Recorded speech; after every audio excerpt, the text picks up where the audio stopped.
மாத பலன்கள் மிதுன ராசிக்கு எப்படி இருக்குன்றதை நம்ம பார்க்கலாங்க. சரி, மிதுனம் நம்ம நியூ இயர் பலன்கள்லேயே சொன்னது தான். ஜாக்பாட் ராசி, இந்த குரு பகவான் உங்கள் வீட்டு தான் இருக்கார், அதனால் எல்லாமே சுபிக்ஷமாக ஓடுது. ஸோ என்னென்ன நல்லது நடக்கும் இந்த தை மாதம், எந்தெந்த விஷயத்தில் உஷாராக இருக்கணுன்றதை நம்ம பார்க்கலாம். நம்ம முன்னாடி சொன்னது தாங்க, நல்லா கையில் காசு வரும், வீட்டில் நல்ல சந்தோஷம் இருக்கும், நீங்கள் குடும்பத்தோடு வெளியூர் வெளிநாடுகளே சுற்றுலா பயணமாக போய் வரதுக்கு நிறைய வாய்ப்புகள் இருக்குது. என்னன்னா இதை வந்து நல்லபடியாக பயன்படுத்திக்கணும். நானும் ஏதோ ஒரு சுற்றுலா போனேன்ட்டு போய் நல்ல மெமரியாக இருந்தாலும் கோவில் ஸ்தலங்களாக போகும்போது ஒன்றும் சூப்பர்.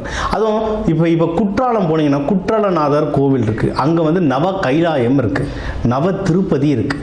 இப்போ அங்கே போயிட்டு நவ கைலாயத்தையும் போயிட்டு வந்துடலாம், நவ திருப்பதியும் போயிட்டு வந்துடலாம், நவகிரகத்துக்கு பூஜை பண்ண மாதிரி ஆகிடும், அப்படியே குற்றாலத்தில் குளிச்சுட்டு வர மாதிரியாக இருக்கும்.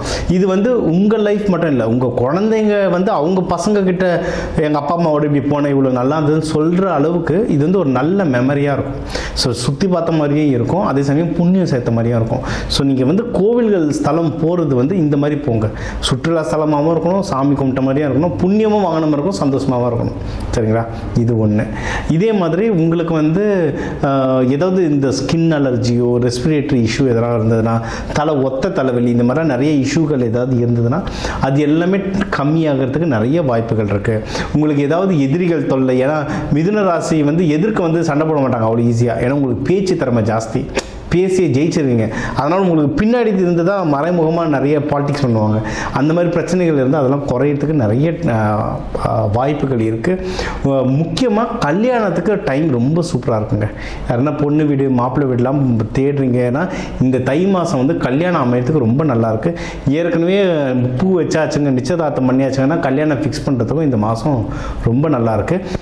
டேட்டு அதாவது கேலண்டரில் இன்றைக்கி நல்ல நாள் போட்டிருக்காங்க, இன்றைக்கி முகூர்த்த நாள் போட்டிருக்காங்கன்னு அதை வச்சு புக் பண்ணுறதை தாண்டிலும் பொண்ணு மாப்பிள்ளை ஜாதகம் பார்த்தா இவங்க ஜாதகத்துக்கு எப்போ கல்யாணம் பண்ணால் நல்லதுன்றதை பார்த்து பண்ணிங்கன்னா அது வந்து ஒன்றும் சூப்பராக இருக்கும். சரிங்களா? ஏன்னா பொதுவான நல்ல நாளும் சரி, அதை விட உங்கள் ஜாதகம் நட்சத்திரத்துக்கு ஏற்ற மாதிரி எந்த நாள் நல்லதுன்றதை பார்த்துட்டு நீங்கள் ஃபிக்ஸ் பண்ணிங்கன்னா ஒன்றும் அமோகமாக இருக்கும் லைஃப்.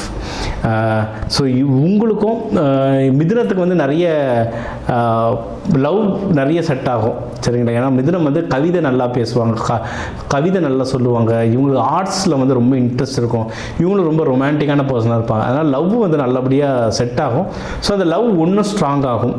இன்னொன்று, அந்த லவ்வை வந்து அரேஞ்ச் மேரேஜாக மாற்றணுன்னாலும் அதுக்கு நிறைய வாய்ப்புகள் இருக்குது. அதான் எதிரிகள் தொல்லையெல்லாம் கம்மியாகிறதுனால நீங்கள் அந்த கல்யாணத்து பேச்சு எடுக்கும் போது பெரிய பிரச்சனைகள் இல்லாமல் சீக்கிரமாக கை கொடுறதுக்கு ரொம்ப நல்ல வாய்ப்பு இருக்குது. அதை கரெக்டாக டைம் நல்லா இருக்கும்போதே பயன்படுத்திக்கோங்க.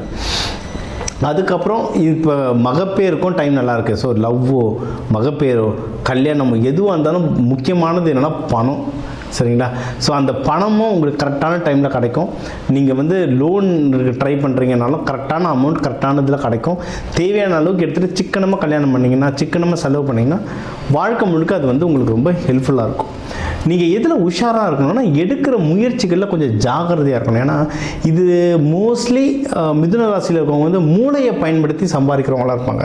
அதாவது கடுமையாக வேலை செஞ்சாலும் மூளையை பயங்கரம் உபயோகிச்சு, ஃபார் எக்ஸாம்பிள் சிஏ, ஆடிட்டர்ஸ், மேத்தமேட்டிஷியன்ஸ், ப்ரொஃபஸருங்க நிறைய பேர், நீதித்துறை, வக்கீல், இந்த மாதிரி மூளையை பயன்படுத்துகிறவங்களாக இருப்பாங்க. நீங்கள் வந்து ஷார்ப்பாக இருப்பீங்க, இருந்தாலும் இப்போ வந்து 3ஆம் வீட்டில் கேது இருக்கிறதுனால லைட்டாக மைண்டை குழப்பி விட்டுருவார். நீங்கள் எடுக்கிற முயற்சிகளில் வந்து நம்மளுக்கு தெரிஞ்ச வேலை தானே பார்த்துக்கலாமேன்னு கொஞ்சம் அசால்ட்டாக இருந்தீங்கன்னா ஏதாவது ஒரு குழப்பி விட்டுரும். அதனால் எடுக்கிற முயற்சிகளை வந்து தெளிவாக எடுத்திங்கன்னா நீங்கள் வந்து ஜெயிக்கிறதுக்கு வந்து எல்லா விதமான வாய்ப்புகளும் இருக்குது. இன்வெஸ்ட்மெண்ட்ஸ், கையில் பணம் உங்களுக்கு நல்லா வரும். வீட்டிலே சந்தோஷமாக இருக்கிறதுனால வீட்டில் முதல்ல சொல்கிறது வீடு ஒன்று வாங்குங்க, லேண்ட் ஒன்று வாங்குங்க, இந்த நகை ஒன்று வாங்கலாம்னு சொல்லுவாங்க. ஸோ இன்வெஸ்ட்மெண்ட் வந்து பார்த்து பண்ணணும். உங்களுக்கு பர்மனெண்ட்டாக எதில் இன்வெஸ்ட்மெண்ட் பண்ணால் நல்லது. இன்னொன்று, இப்போ ஜாதக கோச்சார பிரகாரம் எதில் இன்வெஸ்ட்மெண்ட் பண்ணால் நல்லதோ அதில் இன்வெஸ்ட்மெண்ட் பண்ணிங்கன்னா அது லாங் லைஃப் வரும். அவசரப்பட்டு பண்ணிவிட்டு அதுக்கப்புறம் அடடான்னு யோசிக்கிறதுக்கு பதில் கரெக்டானதை இன்வெஸ்ட்மெண்ட் பண்ணிட்டீங்கன்னா ப்ராஃபிட் நல்லபடியாக உங்களுக்கு வரும். அதே மாதிரி குருமார்களை பார்க்க ரொம்ப நல்லது. உங்களுக்கு நீங்களே 1000 பேருக்கு அட்வைஸ் பண்ணுவீங்க, இருந்தாலும் உங்களுக்கு அட்வைஸ் பண்ணுற நல்ல குருமார்களை போய் பார்த்துட்டு வர உங்களுக்கு ஆஃபீஸில், தொழிலில், பர்சனல் லைஃப்பில் நல்ல முன்னேற்றங்கள் தரும். அதே மாதிரி உங்களுக்கு ஆஃபீஸில் வந்து உங்களுக்கு தெரியாமல் ஏதாவது பாலிடிக்ஸ் நடக்க நிறைய வாய்ப்பு இருக்குது. மிதுன ராசி எங்கே மாட்டிப்பாங்கன்னா கொஞ்சம் துடுக்காக பேசுவாங்க. அவங்க அறிவாளி தான், அதை நான் கொஞ்சம் ப்ரூவ் பண்ணுறேன்னு சில பேர் கொஞ்சம் தப்பான ஆளுங்கிட்ட டிபேட்டுக்கு போயிடுவாங்க, வாக்குவாதத்துக்கு போயிடுவாங்க. அதெல்லாம் போகாதீங்க.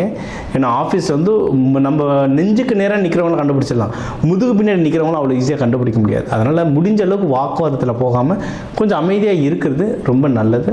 நீங்கள் பண்ணுற தொழிலில் வந்து லாபம் வரும், சரிங்களா? அதே மாதிரி சுப விரயமும் வரும். அதனால் காசு வரும்போது கரெக்டான விஷயத்தை இன்வெஸ்ட்மெண்ட் பண்ணிட்டீங்கன்னா இந்த விரயத்தை வந்து சுப விரயமாக மாற்றிடலாம். நீங்கள் வழிபட வேண்டிய தெய்வம் வந்து பெருமாள், கிருஷ்ணர். திருவாதிரை நட்சத்திரக்காரங்களாக இருந்தால் நடராஜரை வழிபடுறது ரொம்ப நல்லது. பெருமாள் கோவிலுக்கு போகிறீங்கன்னா துளசி கொடுங்க. சிவபெருமான் கோவிலுக்கு போகிறதா இருந்தால் வில்வத்தை கொடுங்க. ஆனால் 2 கோவில்கள்லையும் நீங்கள் வந்து தீப ஆராதனைக்கோ இல்லை சாம்பிராணிக்கோ நீங்கள் சாம்பிராணி வாங்கி தரது ரொம்ப நல்லது. கோவில்களில் இப்போ தை மாதத்துக்குலாம் ஃபுல்லாக பாட்டு கச்சேரின்னு இருக்கும், அந்த லவுட் ஸ்பீக்கர் வாங்கி தரதோ இல்லை அதுக்கான வாடகை பணம் கட்டுறது வந்து உங்களுக்கு ரொம்ப நல்லது. நீங்கள் அன்னதானம் கொடுக்குறதா இருந்தாலும் புளியாதரை கொடுக்குறது ஜென்ரலாகவே உங்கள் ஹெல்த்துக்கு நல்லது. இன்னும் உங்கள் கல்யாணத்துக்கு, வியாபாரத்துக்கு, தேவைக்கு ஏற்ற மாதிரி சில அன்னதான முறைகள் இருக்குது. அதை கரெக்டாக கொடுத்துட்டு வந்தீங்கன்னா இந்த தை 2026 உங்களுக்கு வந்து ஒரு சூப்பரான மாதமாக இருக்கும்.